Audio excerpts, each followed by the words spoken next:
Hey guys, my name is Will, and welcome to the Nightmare Narrative Podcast. Tonight I am joined by Jeff Santos. Say hi, Jeff.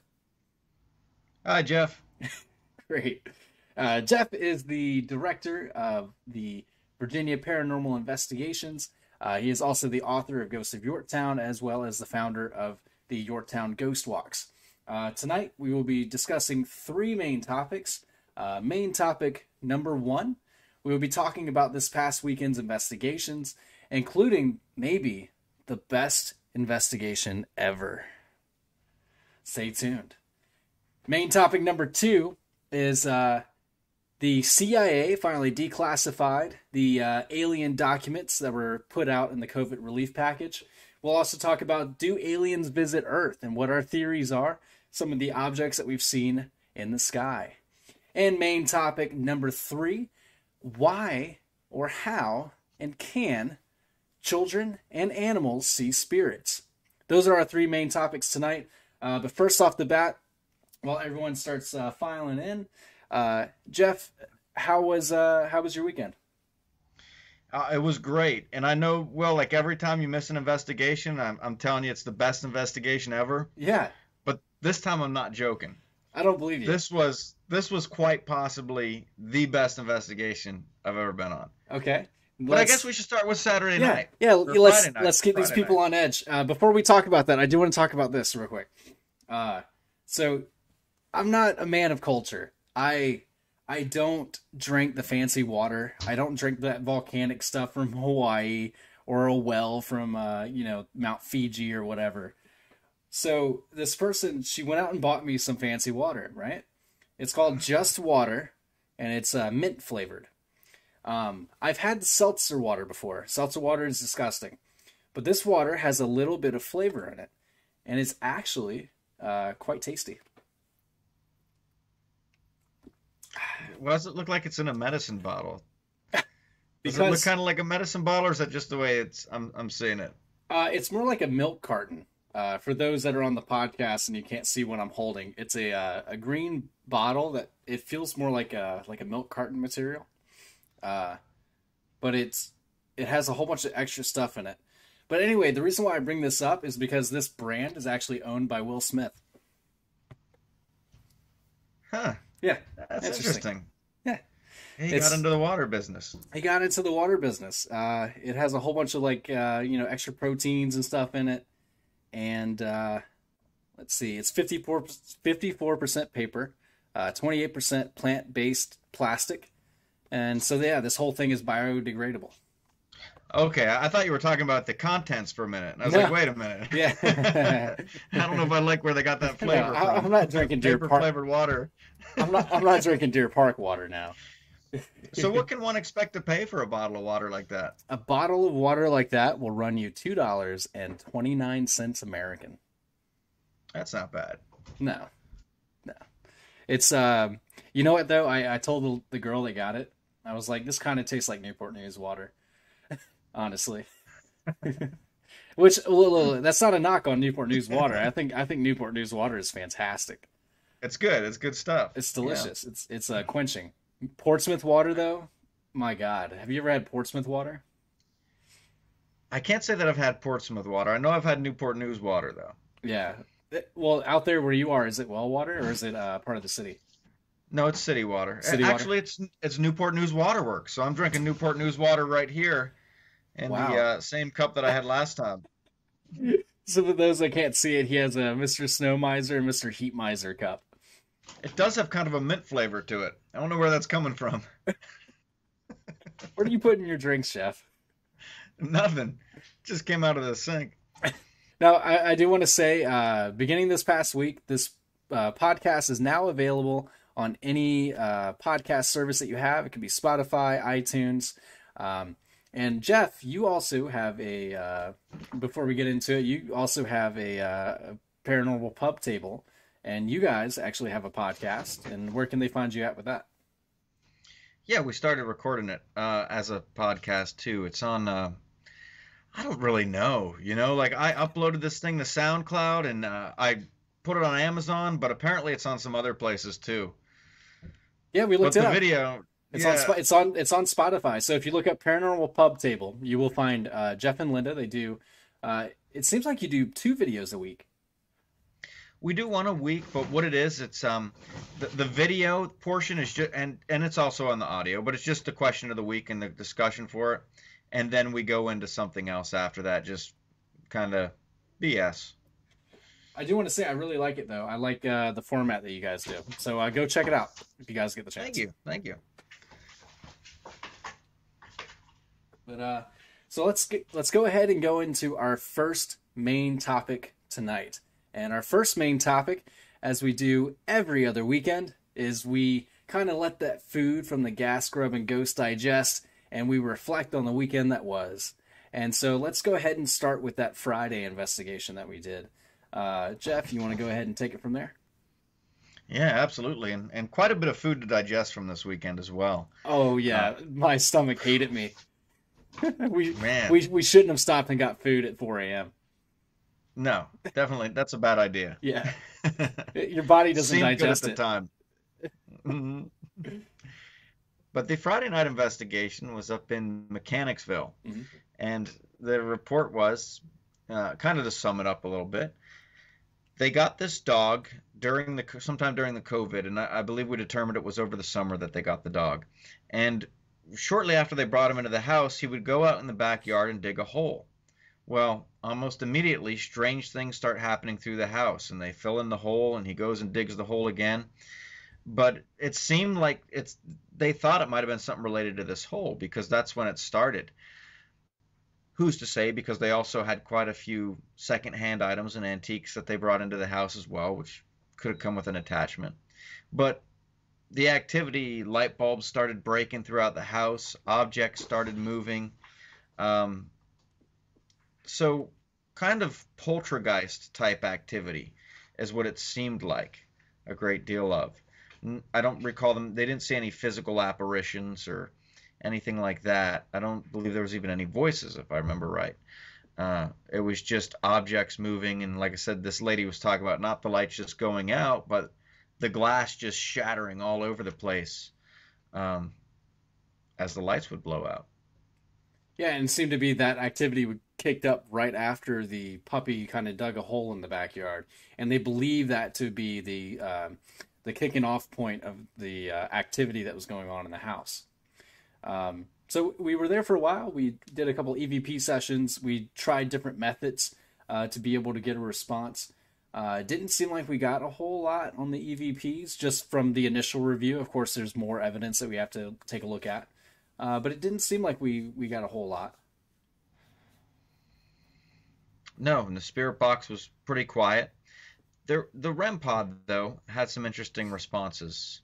Yeah. And I missed most of them because it was when the other part of the team was in the room doing the EV or doing the session. Yeah, But we missed it too. Jeff and I were just outside just doing whatever when they were in there yeah, doing the questions. And then when we go in, hardly anything happens.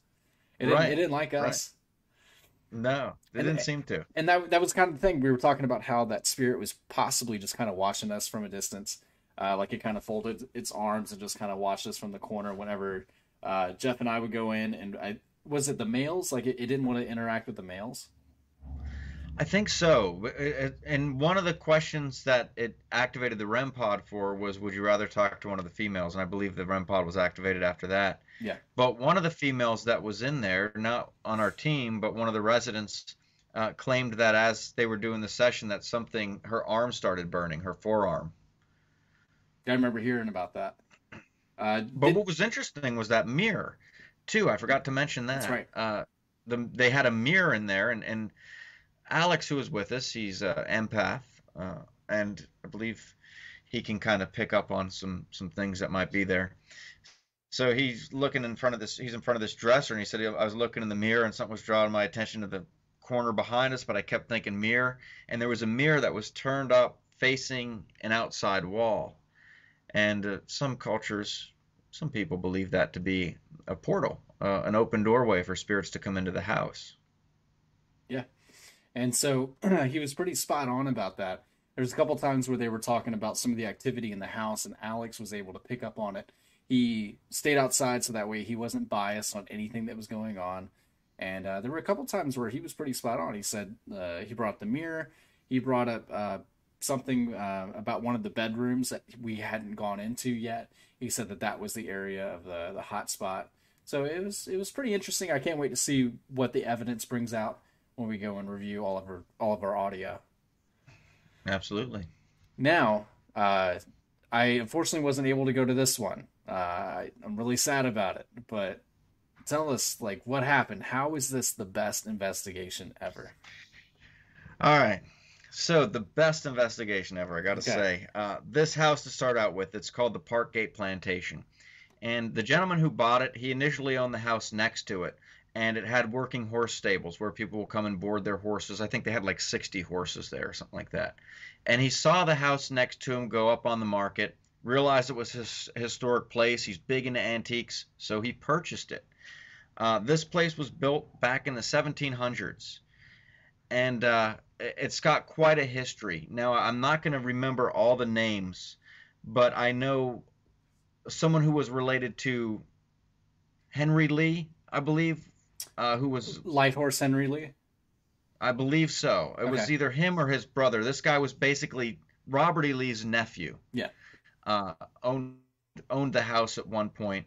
Uh, and I believe it was him that was married to George Washington's niece. So Washington, when he ran the country, when he was the president, the capital or the capital was up in New York at that point, moved to Philadelphia, but he spent a lot of his time just running the country from Mount Vernon. So he would come down, I forget where the guy said he was going that he would take regular trips to.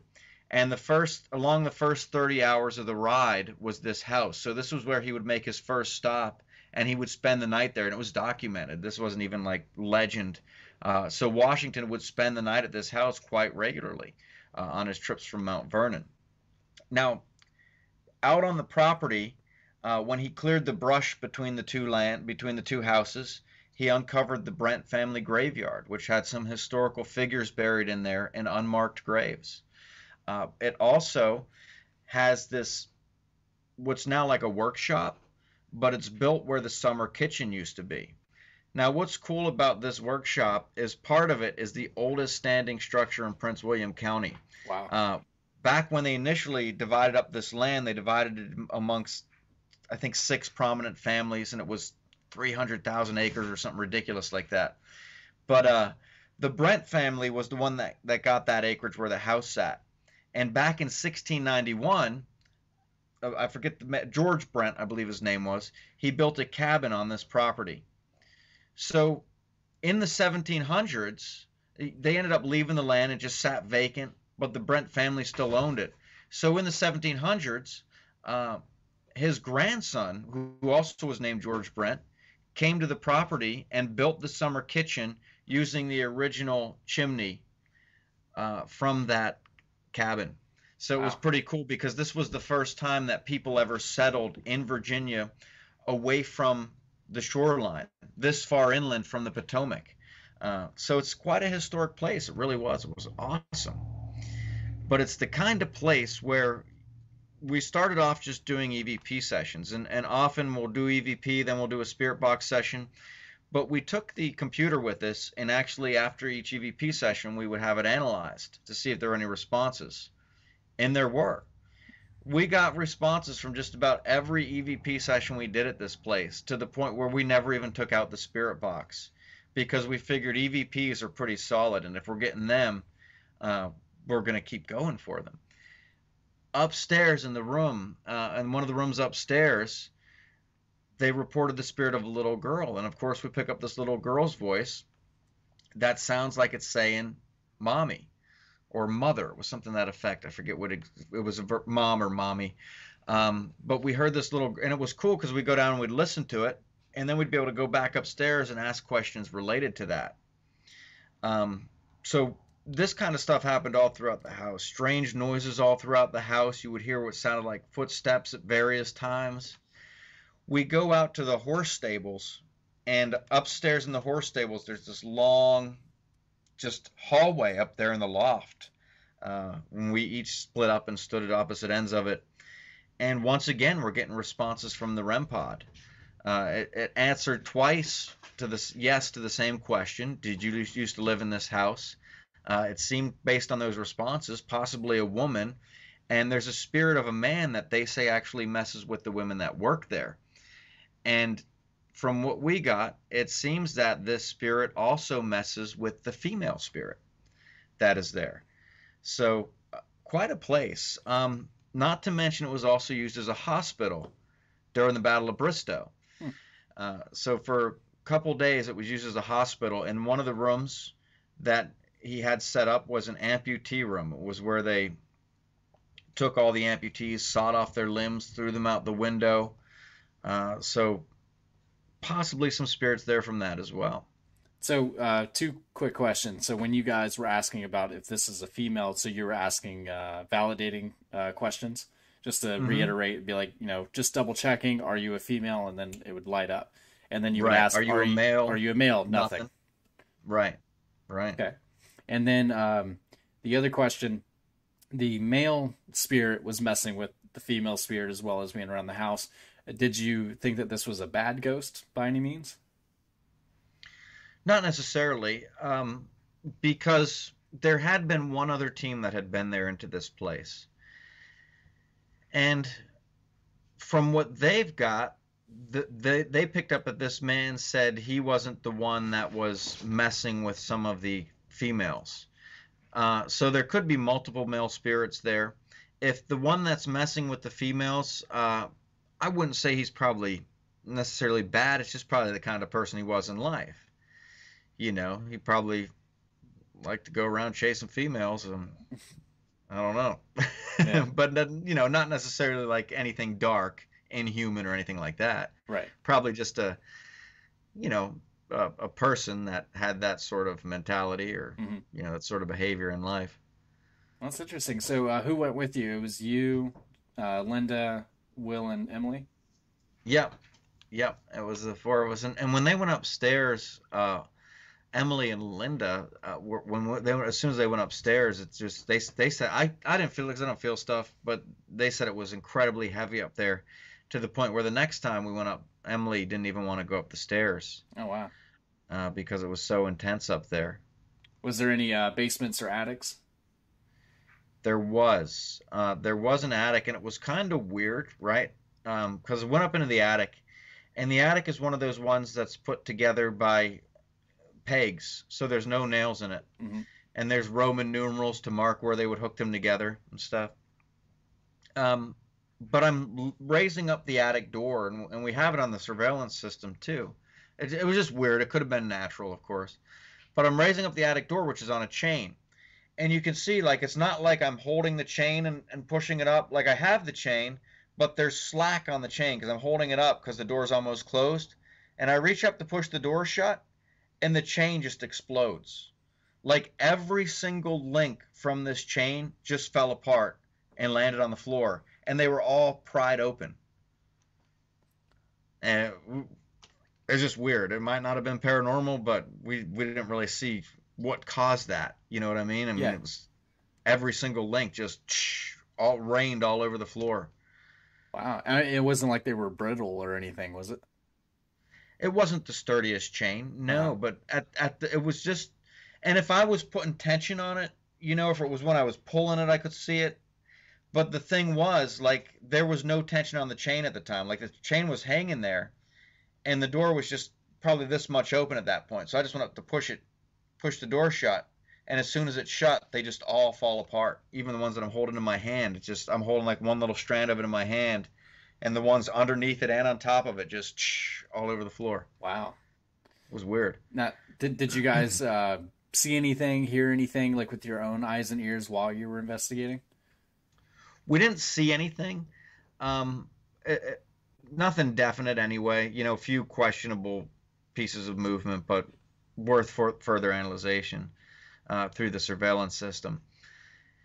As far as hearing, when we were upstairs in the stables, Linda heard a voice. I didn't hear it from my end. And we went back and played the audio. Sure enough, you can clear as day hear this man's voice on there. And this is like not an EVP that's a whisper or anything like that. Like it's a man talking. He says one word. Wow. Now, do you know out of the EVPs that you guys got, is there anything that really stood out to you, like something that it said? No, a lot of it was like, okay, so it was the little girl that said mother. And that was There on the was EV. a That was an EVP. That wasn't a spirit box. no spirit box. Yeah, it was all EVPs. So it's just you guys in there, and you hear what sounds like a little girl's voice say "mother." Yeah, yeah. And then we get a when Will and I were upstairs in what was the master bedroom where one of the former residents had died. We picked up a whisper that said "get up," and none of us were sitting down, so we were wondering if that's perhaps when this Residual. lady was in bed, them trying to tell her, "Get up, come Hmm. on, you're gonna be all right." There was one in the summer kitchen that said "crazy man." Now, another thing that came through in the summer kitchen that was interesting is this was a place where another spirit of a little girl is supposed to be. They don't know who killed her, the father or the mother, but she was believed to be the child of one of the plantation residents and one of the slaves.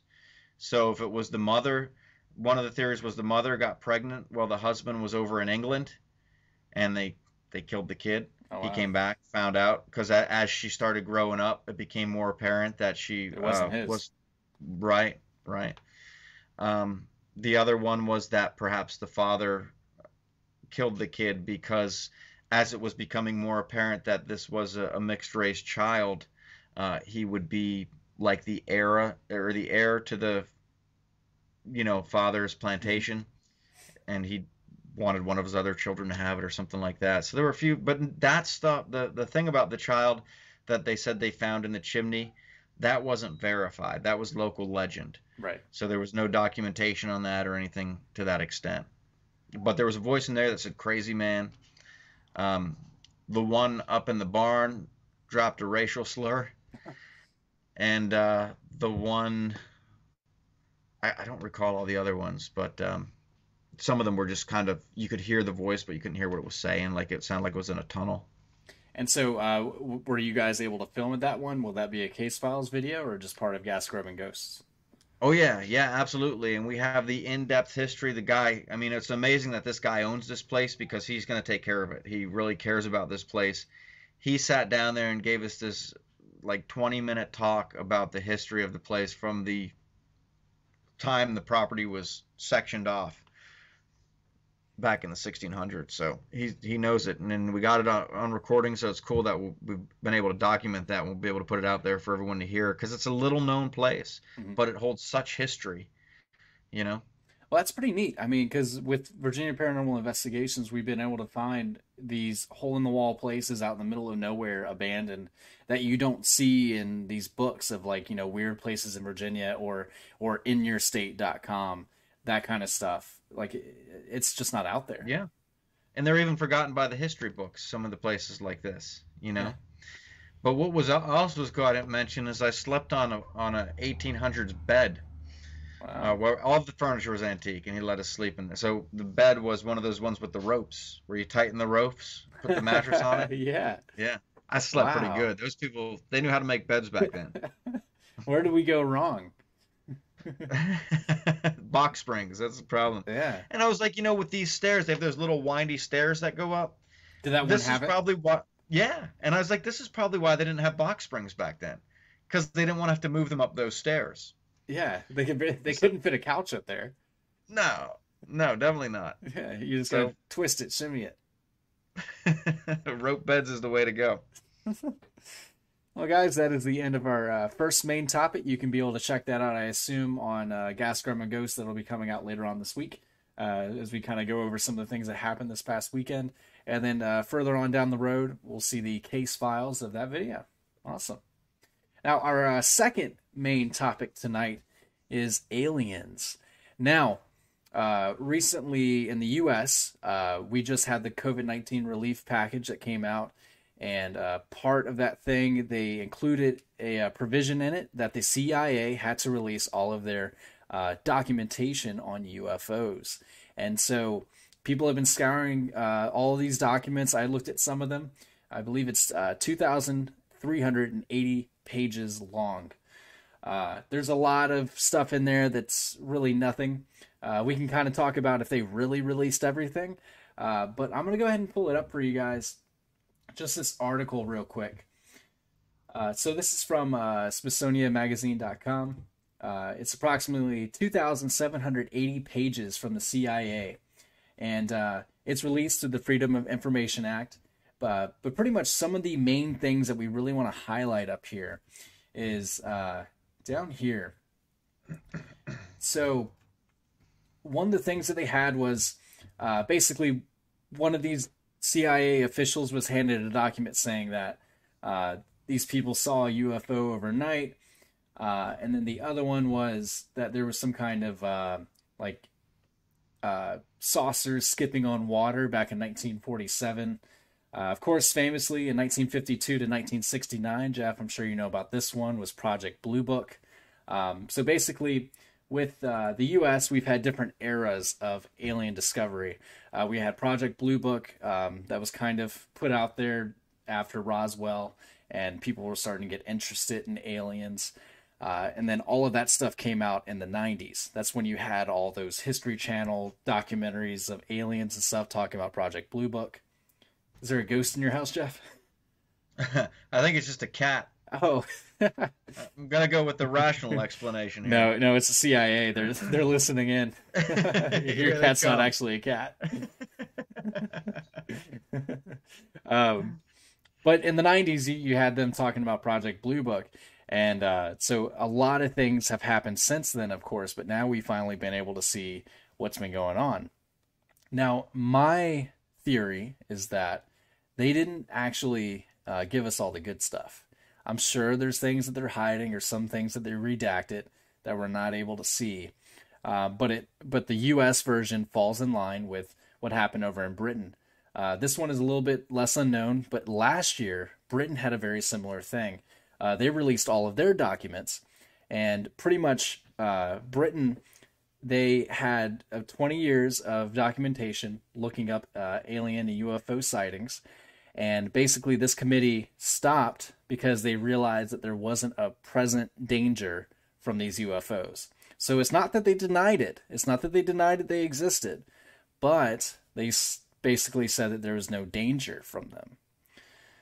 So interesting for our friends across the pond.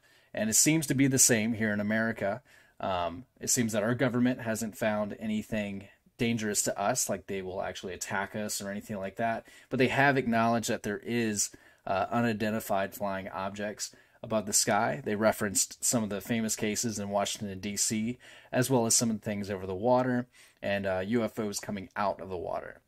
Now, Jeff, you have a couple of theories about aliens visiting Earth, and we had a short conversation on Friday about this. And I was like, dude, we got to make this a topic. So, Jeff, what are your theories? Well, for one, like you said, if you went to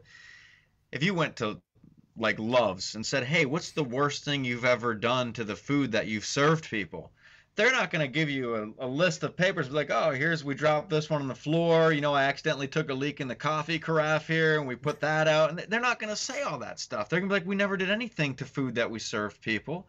We never dropped it on the floor. We threw it away." You know what I mean? And there's no way to say otherwise. Right. I think it's the same thing with these papers. They're not going to put out all the good stuff. Why would they? But I think one thing that's interesting that people don't think about is the moon. And this is something to consider. Okay, it's going to sound crazy. It really is, because we stopped talking about moon men probably back in the 60s. But if there were any planet that were inhabited, I think the moon would be a good place to put our eyes. Because think about it. Back in the day, they're making all these sci-fi movies about radar men from the moon and cat women from the moon. It was believed by people back in the 50s, or at least, they came up with these theories that there was life up there. So they go up, they land on the moon, they say, "Look, there's nothing up here. It's barren. There's nothing to look at. You can take your eyes off it." Well, now you sound crazy if you say, "Hey, I think there's people living on the moon," because we went up there, we landed there. You can see there's nothing there. You can look at the video. Yeah. I think there's a good possibility that there might be people living on the moon. Okay, And now you say people. Do you mean yeah, aliens or do you mean human people? people that are native to the moon, aliens. Oh, there's Indians on Yeah. the moon. I'm not sure what the appropriate term would be for the moon Indians. Native Moonians or something like that, maybe. I Right. don't know. Yeah. But I think they did discover let me say this. I think there's a possibility that they discovered life on the moon some time ago, and that they're trying to take our eyes away from it because it is so close and it's dangerous because we can look up there, we can see it. And if the wrong person looks close enough, they might discover that these people have lived here all along. They might discover that there is, and then people are going to go into mass hysteria. Everyone's going to be freaking out. Moon men are coming. It's going to be crazy. Now, isn't there a famous story? I can't remember if it's Buzz Aldrin, Neil Armstrong, but it's someone where they kind of went down into a crater, and then what did they see down in that crater? Yeah, there was. I thought it was Neil Armstrong, and it's the lost minutes from the moon landing. There was a time where during, and I'd have to brush up on it because it's been some time since I read it. I believe it was him. They talked about seeing these figures off in the distance. They reacted to something being out there, and then the radio transmission that was released was silent for several minutes after that. And the question is, what really happened during that time? What did they see when they were up there on the moon? Yeah, maybe they reacted to it, and then they cut the audio, and then someone that was privy to what was going on up there, it was like, "Hey guys, like this is what this is. Just walk away." See, and what's cool about that too, right? Is it kind of says, look, you can't have both theories. We couldn't say that there were people on the moon and that the moon landing was faked. Right. Correct. Hmm. You know what I mean? Because then if they faked it, why would he be seeing these people and reacting to this? And why would they have to cut out this several minutes of this audio clip? Yeah, I'll go on record saying this is very controversial nowadays, but I'm gonna go on record and say that we actually went to the moon. Just hearing everything, it just seems more likely that we actually went to the moon than faked it. Like I don't see Oh, how yeah. I don't see how that many people could be able to cover it up. Everyone at NASA, Russia, to say that we did it. Like you can do calculations on how much fuel it takes to go into a rocket in order to get there. What happens to the rocket when they go up to the sky? It's not like they just land in the water and went to cookout, got some food, and then waited a week and then came back and was like, "Hey guys, we're back." Like it's just more logical that they actually went to the moon, and than it is that they actually faked it. So I agree. If you believe that the moon landing was fake, then you can't say that they saw things on the moon or whatever. Like you can't. Right. That's two competing conspiracy theories. Yeah, it's more likely that Neil Armstrong got photobombed. Yeah, You know what I mean? yeah, Like yeah. they're like, all right, the government's like, okay, look, you guys keep your people out of this area so we can land there and show everyone on Earth that there's no life. And sure enough, they land there, and here comes these guys like trying to get in the picture. And Neil Armstrong's like, cut it real quick. You know what I mean? We got people up here. So it could have been something to that effect. But either way, it seems like they went to the moon, that's for sure. Well, you know why we didn't go back, right? No, I don't think I've heard that one. Yeah, well, it's because recently there was an Israeli defense secretary or something like that, like someone higher up in Israel, said that there is a galactic federation, and President Trump has been talking to him, and he was about to release and say, like, look, like there are people on the moon, we have ambassadors on the moon that represent us as humans to this galactic federation that's been going on, and that's why we haven't gone back to the moon because there's no need to. We have constant missions going to the moon of people representing us as humans to this galactic federation. So there's like a base up there that sends out to the rest of the galaxy. That's an interesting theory. And like the thing is what I always wondered is we went to the moon. Okay, at this point in time, like if you went back then and people said, "All right, we landed on the moon today," they're probably thinking, "Hey, by 2020, we're going to be living up there." You Yeah. know what I mean? By 2020, we're going to be living on Mars. But it's like they went to the moon and they're like, "All right, we've been here. We don't need to go back into space. We're Yeah. done. You know, I mean, they went back into space, but they're like, yeah, that's enough. N- You Now, know? I used to wonder why, and I heard a really good answer that I think I believe in. So I don't know if you remember this. I wasn't born yet, but in 1990, George H.W. Bush, he gave a speech that within the next 20 years we would land on Mars. Like it was basically like a John F. Kennedy speech. Like, by the end of this time we will be on Mars. And it did not have the same effect as the JFK speech. Do you know why? And it's not because George H. Bush wasn't like a good speaker like JFK or anything like that. It was because when that speech happened, shortly after the Cold War ended, we no longer had a threat. Basically, space, the Russians were saying, we're going to put a satellite into space, and then we were scared because we don't know what they could do. If they put someone on the moon, now the moon can be a base and they can attack us. But once the Cold War ended, there was no immediate threat to our well-being. So there was no military or political reason to then go back to the moon or further space. Because there was no competition, there was no reason that politicians could come up with a reason to spend all that money to go and do that. You're not making money and you're not protecting the country. Science always goes on the back burner. It's always, do we make money and are we protecting ourselves? And so that's why it didn't happen. That makes sense. That makes sense. Yeah. But there's a lot of weird things out there, I'll tell you. There really is. And it brings to mind because you wonder, I mean, so much of this is conspiracy theory, different theories about what could happen because we don't know. But there really are a lot of people that experience some strange things. And I got to say, like, when these people call, sometimes you think little green men, spaceships, like, I don't know. A lot of people would say that sounds crazy. They don't talk about that. It seems more acceptable to talk about seeing ghosts. Yeah. But we've gotten several calls from people that have had these experiences, and some on a regular basis. And I'll tell you, I remember being at one of these cases, and I wasn't sure what to think. Right? The woman talked about seeing these strange lights in the field across the street from her on a nightly basis. She would see them throughout her house. And sure enough, we're out there in her front yard, right? And these black SUVs, people inside of them, like the men in black, come by and slow roll past her house. And her husband, he wasn't buying any of this stuff. He's like, oh, here they are again. They come and they slow roll by her house, look at us, turn around, and then go back. And they did that several times while we were there. They're driving by her house.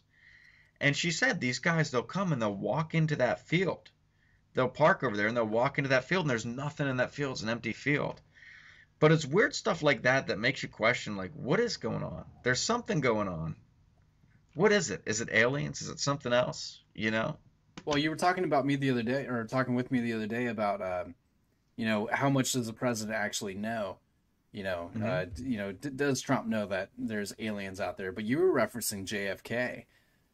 Yeah, because I think there's, a lot of people, and it's just like anything, like working for the government.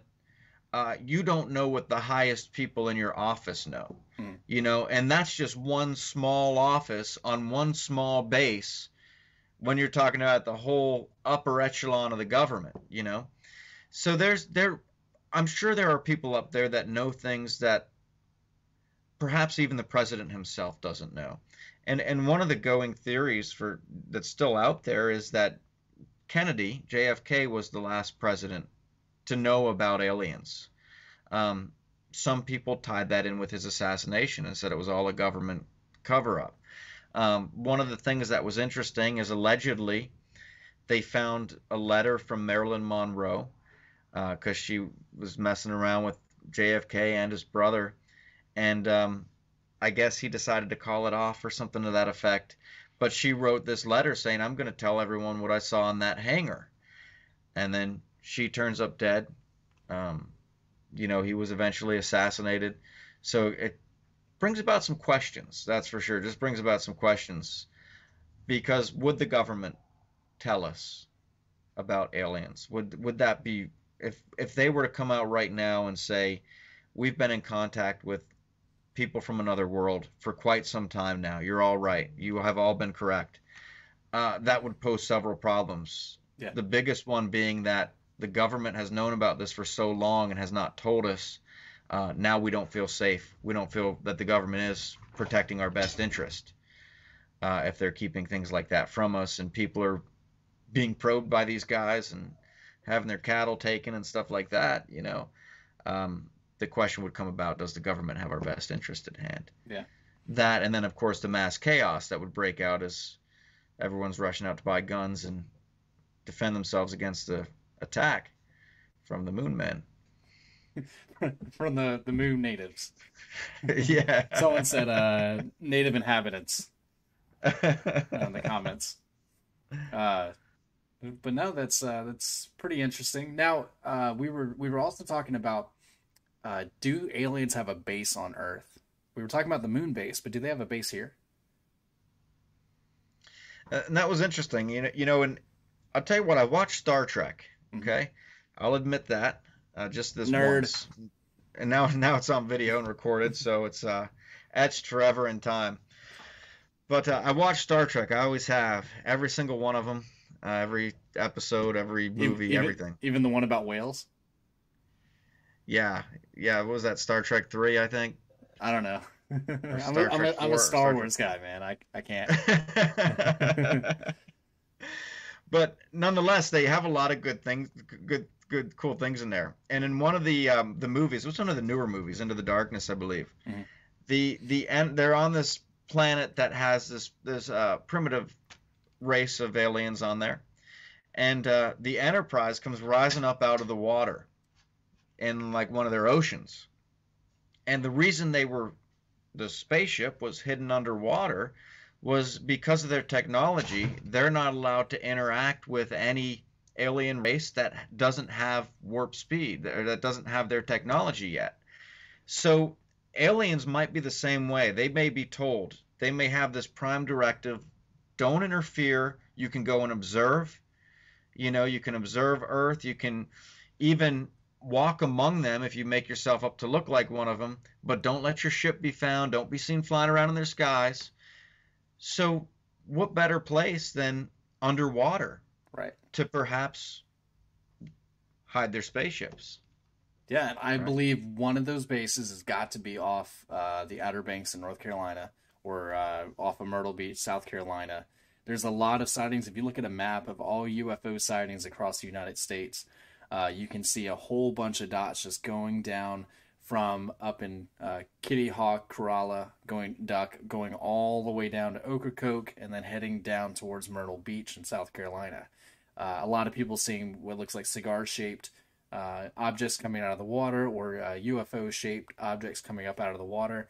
Maybe there's some kind of underground system that's down in there. And that would make sense, because if you think about it, that would be a perfect place for them to come and observe Western civilization from its start. It's far enough away from Jamestown, where the Jamestown settlement wasn't going to see these guys coming and going. Yet it's close enough where they can watch this civilization here grow from Jamestown into a country. Now, do you think that the lost colony of Roanoke was abducted by aliens?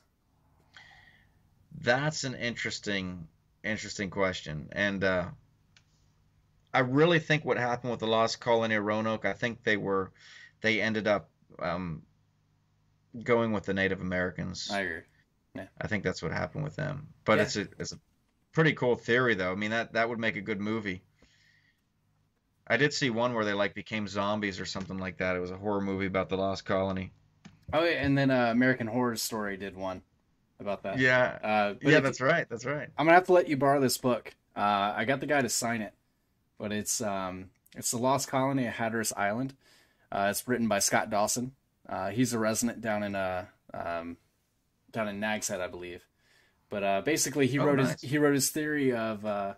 Honestly, it's not even a theory anymore. Like, this is something that we've known even since the 1500s, that they integrate it with the natives in the area, and it was just more romanticized that it was a disappearance, and it was just more fun to say that the legend was that they disappeared without a trace, kind of thing. But we really know that they integrated with the natives that were over there near Nag's Head, because we found jewelry from what they would have worn back in that day, pottery, that kind of stuff, with the native stuff that was there.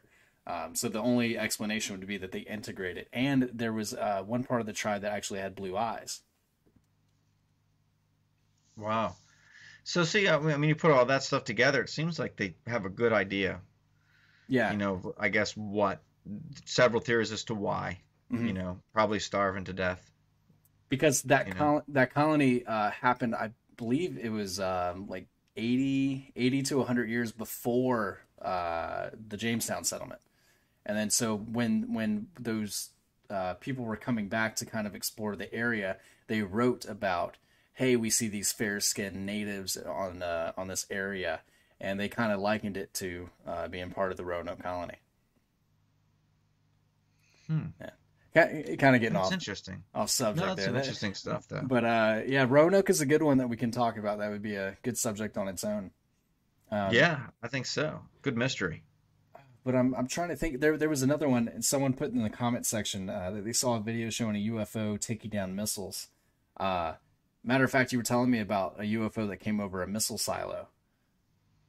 Yeah, yeah. One source that I spoke with, he actually worked at one of the missile silos. We'll leave the location undisclosed, but he was doing internal security, and he said this light flew over the missile silo. And for those of you that don't know, a missile silo is basically underground. Um, and they're often on these huge farms out in the middle of nowhere. The farmer will lease out their land and get a load of money from the government for letting them keep nukes under his farm. So this missile silo, there's this light that flies over it, and all the power in this entire missile silo goes off, just cuts out completely. And this light just hovers there for some time, and then shoots off into the sky. Power comes right back on. The higher ups, the brass, they came out and they took this guy down below into the silo, and they said, "Look, debrief, tell us what you saw." He told them. They said, "This is the last time you're ever going to tell that story. It doesn't leave here. You can't tell anybody about this." Fortunately, he decided to tell some people, or I wouldn't know the story, but Yeah. it was some time ago, and it's interesting.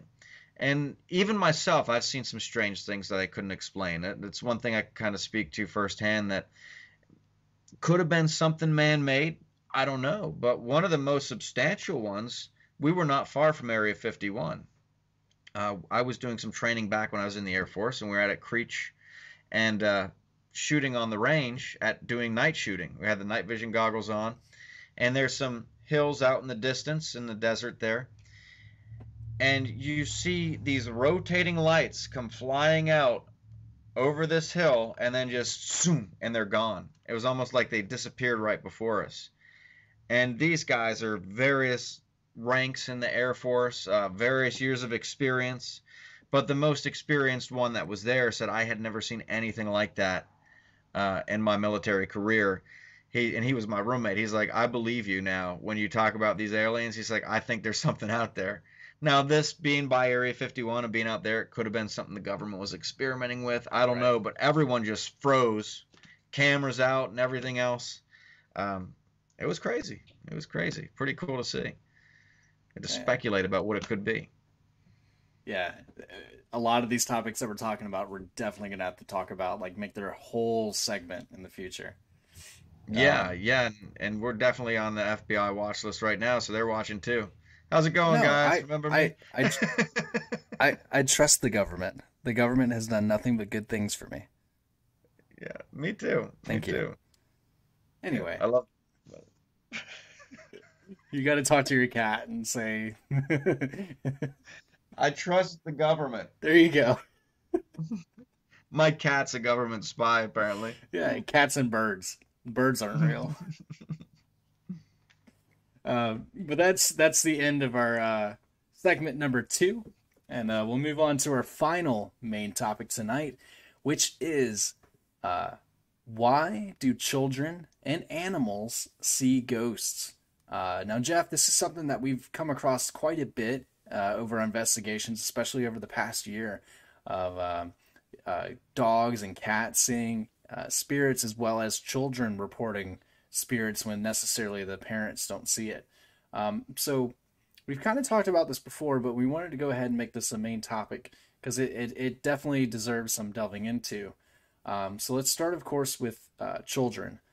Why is it that children are able to see spirits?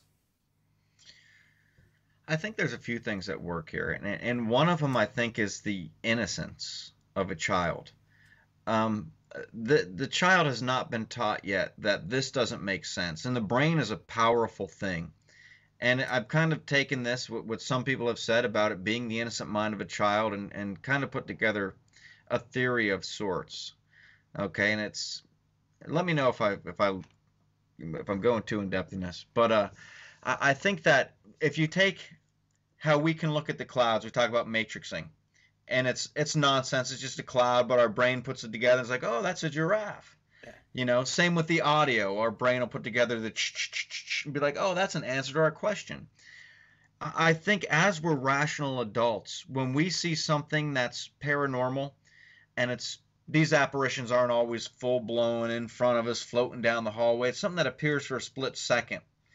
I think our mind rationalizes what we see. And just as we take the nonsense noise and make it into words, I think that we take the reality around us and somehow close out that entity or that paranormal event that we may have experienced and just write it off as something normal. There's been a lot of cases where people have said, I never believed in this stuff, but I started having strange things happen in various reports. But I started having strange things happening, and now I'm looking back at all these things that happened, and I'm seeing that they're all related. They're all paranormal. And I just wrote them off as being, oh, that was a house settling noise. That was probably the cat. That was this. But they say, now I'm seeing that all these things that I were writing off could have very well been related to the activity. A kid doesn't do that. A kid sees something and takes it for what they're seeing. Something happens, they see an apparition, they see something paranormal. They're going to say, I saw a ghost, because they're not taught yet. Ghosts don't exist. You can't see ghosts. If you tell somebody they can't see something, they may very well just completely block it out if it appears right in front of them and not even know they're doing it. Just kind of a theory that I came up with about that. Now, when you were little, did you ever see anything that you might consider to be a ghost, or something that you recall, or someone said that you said something that you saw a ghost? No, not exactly, not particularly. I did have one paranormal event happen when I was a kid, and I had this dream that I woke up and my grandmother was there talking to somebody, and I look over and there's this guy and it was up in the attic for some creepy reason. I don't know why. But there was a guy standing there at the top of the stairs with these, and I described how he looked like. And my mom said, that you just described what your great uncle looked like, your grandmother's brother. And even like what he was doing, like it was something that he always did. So it was interesting, but I never saw anything that I could say was paranormal as a kid. I know for me, I've said before that my house was haunted growing up. Um, One instance, and this one I don't remember happening, but my niece told me is that she was babysitting me. I was up in the attic. I was playing on like a rocking horse or something like that, and she calls me to come down, and I don't answer her or anything. So she climbs up the ladder to go up into the attic, and she's like, "Come on, Will, come on downstairs. Like we gotta go." And she says that I turn and look at the chair next to me, and I said, "I'm playing with my friend." And it gave her cold chills. And I was like, "Nope, Will, let's go." And then I came downstairs, but apparently I was playing with somebody up in the attic. And I think as a kid I probably saw a lot of things. I probably saw what I thought were just people in the house, and I didn't think anything of it. I didn't think that they were a ghost, and I think that's what most kids think. Like they see their grandma come into the room, but little do they know that grandma passed away. They see another person and they don't think anything of it. When you're a child, or let me even go back as an adult, you're constantly bombarded with a whole bunch of information. For instance, if you're sitting in a room you don't hear a clock ticking. You're more focused on what someone in front of you is saying. Your body is a good tool to block out any unnecessary information that you don't need, so that way you can focus on what it is that you're trying to do. But as a child, you're taking in all of the information that's coming in. And so that could be a clock ticking, that could be a noise here or there. And to them, I believe that they're able to see the things that we claim to be out of the corner of our eye, like shadow people kind of thing. I believe that they're actually able to see what is in front of them, and their brain isn't blocking it out. I believe they're able to see things that we don't see. And it's because, like you said, they're more naive to the world. They don't know that you're not supposed to be seeing this thing, or they're not rationalizing what they're seeing. They're not dismissing anything. They're taking every piece of information in as fact. And so because of that, I believe that they're more susceptible to seeing ghosts. And to top that off, they're more susceptible to seeing ghosts because, and Jeff, you made a good point about this before, of being on the opposite ends of the spectrum. When you're a child, your new life, you're at the beginning. The beginning signifies that it's pure. It's ghosts are interested in children. They're interested in babies. They want to interact with them, of course. And of course, children are able to see that. And then when you get older and you're towards the end of your life, it's been reported that some elderly people will see some of their past loved ones come and visit them. It seems to be at the ends of the spectrum, so you're able to see these types of spirits. And so that's why I believe that children are able to see them, because they're just innocent, they're pure, and they haven't been bombarded with this information yet of looking at something and just immediately dismissing it. They take it as fact. And the fact is that ghosts exist, and they're constantly around us, and we just don't see them because we're not open to it. But children are the most open to it.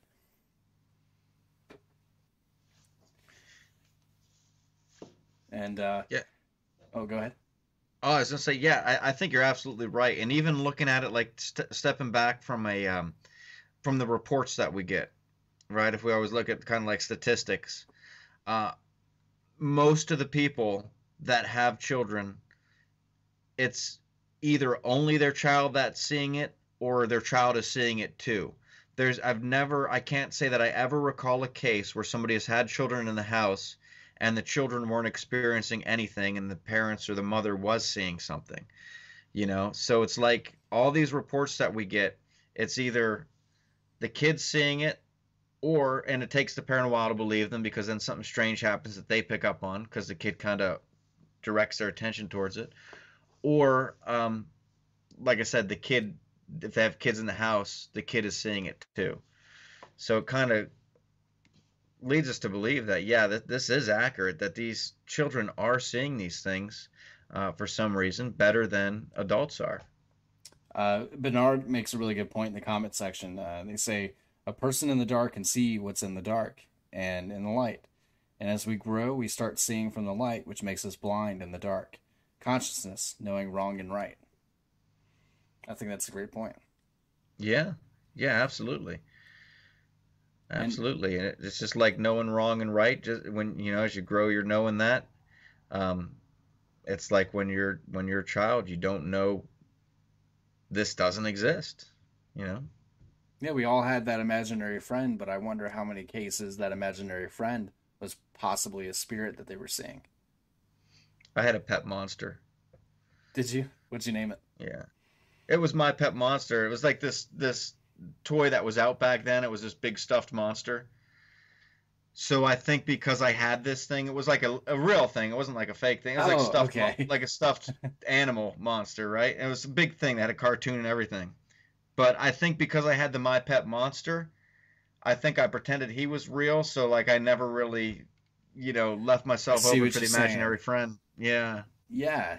Yeah, I did the same thing actually. I had a little teddy bear.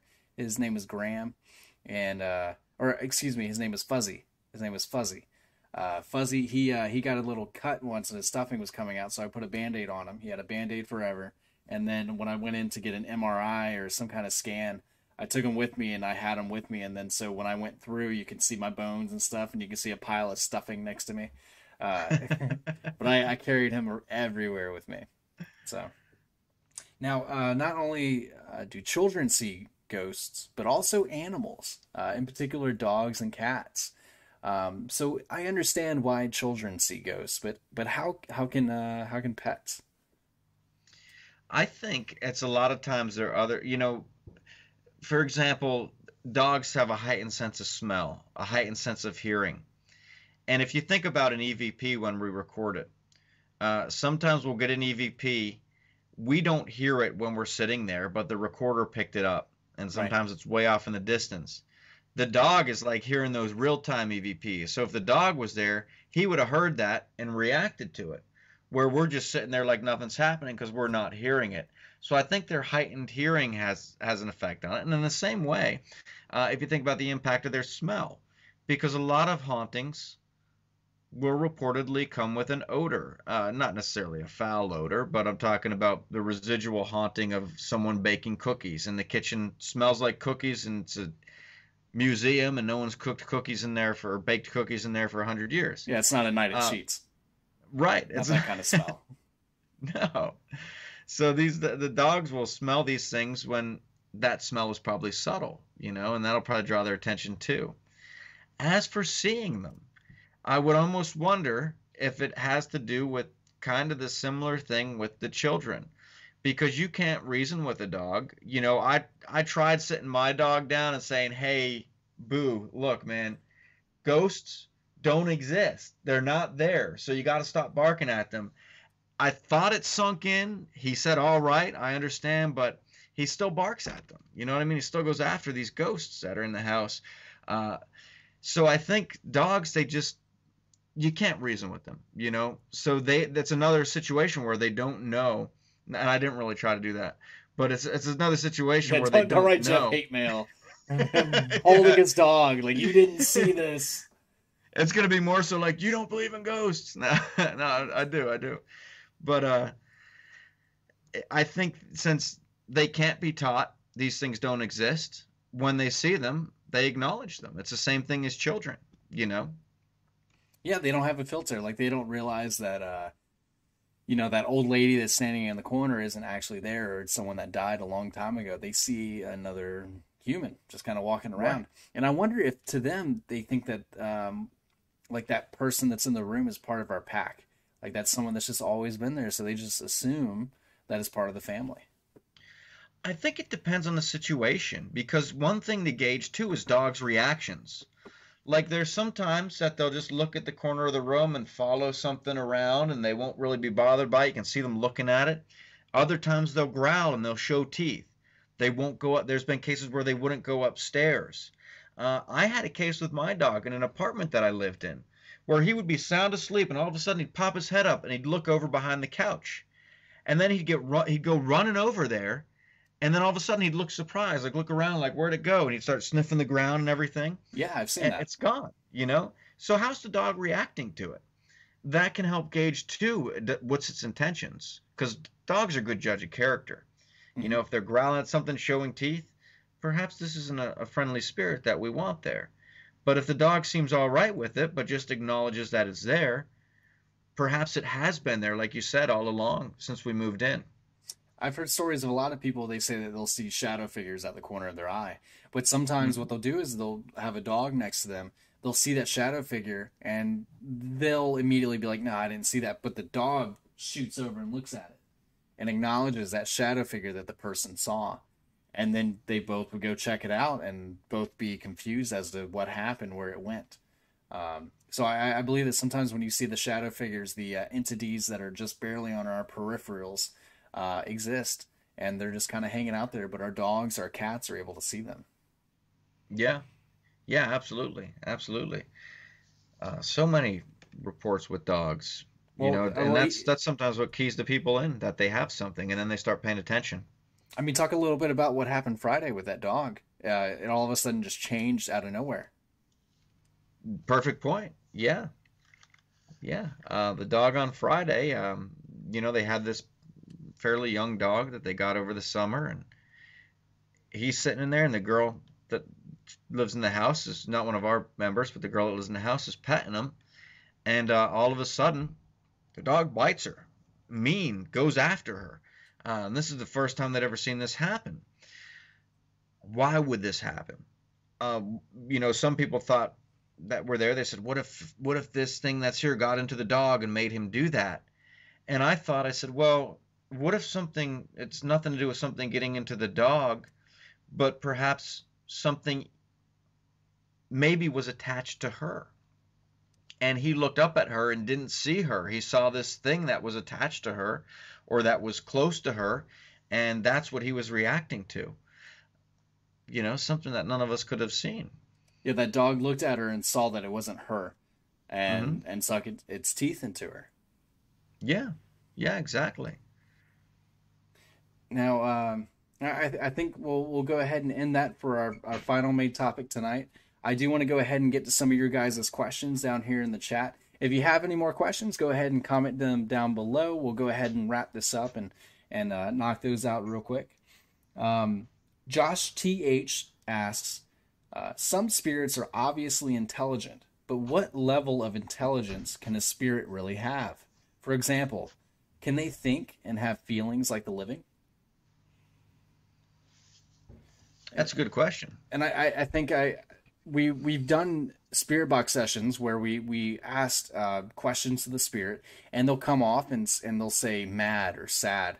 They'll say Yeah. emotions, so they must have some type of emotional intelligence on the other side, like they do Which is actually have feelings.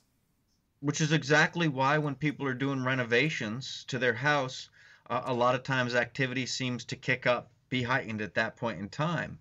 One of the questions we'll ask is if we're talking to a house that's believed to be haunted by the prior homeowner, how do you feel about the changes that are occurring here? And sometimes we'll get a response from that. Sometimes they're not happy about what's being done to their house, the changes that are done. Sometimes they may be happy because somebody's in there and taking care of it and preserving their house. I know right now I'm restoring my parents' house. So I'm in there cleaning up, and I'm about to start repairing some things and doing that kind of stuff. So I'm waiting to be up there and turn around and just see an old guy standing in the corner, just kind of checking out and see what I'm doing, or things start moving around, that kind of thing. Oh, I actually do have a quick story to tell, if you'd be interested. Yeah, absolutely. Yeah, so my dad, he was putting up the Christmas stuff up in the attic, and so he's going up the ladder, and there's this wooden beam that he kind of used to hang on to as you're going down those wooden stairs, and he was going down it, and all of a sudden that wooden beam, because they nailed it back in 1910, those nails came out, so the board broke, and then so he goes falling back. And as he's falling back, he says that he feels like he got caught and someone catched him and then pushed him back up. He said he was falling back, stopped falling, and then was pushed back up to the ladder to where he can grab onto it again. Turned Oh, around, no wow. one's there. It was like That's someone awesome. saved him and put him back up on the ladder. This just happened. He was just putting the stuff up. Wow. That's That's cool. that's crazy. So it's probably the old guy that lives in the house. He was Yeah, watching over watching them. out for him. Yeah. That's pretty good. That's pretty good. But yeah, at the same time too, spirits' feelings, sometimes they can get mad. It's believed. That's why they say don't provoke, because some Yeah. people provoke spirits and it turns bad. They lash out at them and um, you say the wrong thing, you Yeah, know? because you'll take a perfectly normal good ghost and then just turn them into a really pissed off ghost, and you're either A, not going to get any more evidence because of course they don't want to talk to you, or B, they're going to be pissed, and that's not good. You're either going to be Right, attacked or they're going to say some really mean things on that voice recorder. right. So I think, to think of it as the consciousness of a person, what you can feel aside from the physical pain and sensations, but what you can feel right now emotionally, what your cognitive level is, and the things you can think of right now uh, are all there. It's just basically you minus the body. So that would give you perhaps theoretically the level of intelligence and understanding that spirits have. Yeah, because we always say that ghosts are the emotion and the energy that's in the area. So they are all emotion, all energy. Right. So of course they have an emotional intelligence. And then the last one, Becca Weirdo asks, have you seen a playthrough of Phasmophobia? If so, what are your thoughts? I'm definitely gonna play it. I haven't played it yet. I bought it. I plan on playing 2 other games for this channel. I'm gonna start doing like a horror game stream. I'm not gonna stream it actually. I don't like game streams. I hate that you'll put it up and it's like 2 hours straight of me not knowing what button to press. So I'll edit it and make it interesting. But yeah, I'll play Phasmophobia. I've seen people play it. It looks scary. I'd be interested to play it and see how close it is to actual ghost hunting. Have you seen it yet? No, what is that? A game? It's a game you're talking Yeah, about? it's an online multiplayer game where you play as a ghost hunter and you have to do these objectives. So the objective could be get a voice recording of a ghost or cast out a demon or that kind of thing. But it's scary. Huh, Like you'll go through the room and you'll hear a voice in your headset. It'll and it like scares you. that's pretty But it's cool. like a scary game, and you use voice recorders, you use K2 meters and spirit boxes and all that stuff, and you have to use different types of equipment to do the different types of things that they want you to do, based on what the game is asking you to do. But you have other people with you, and you work together to be able to capture this ghost. You can also die.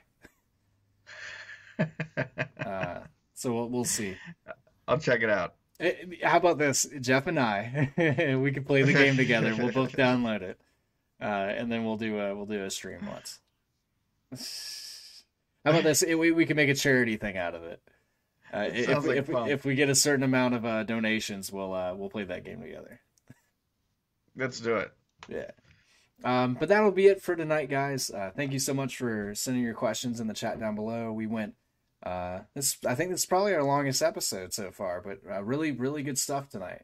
I enjoyed it. Yeah, yeah, absolutely.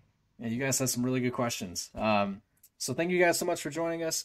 Again, this is the Nightmare Narrative Podcast. This occurs every Monday at 8 p.m. Eastern Standard Time. Every other Monday, after our investigations, Jeff comes on the show, and we discuss the weekend's past events. You can also find this show in podcast form on Spotify, iTunes, SoundCloud, anywhere you can find a podcast. Just search for Nightmare Narrative. And Jeff, where can they find you? VAparanormal.com. And he also has a podcast that you can be able to find. The Paranormal Pub Table. Yeah, that's right. That's right. We posted on our YouTube channel. You can check it out there too. Virginia Paranormal. Heck yeah. All right, guys. Well, we will see you later. Have a good night. Thank you so much for joining us. And remember, guys, sleep well.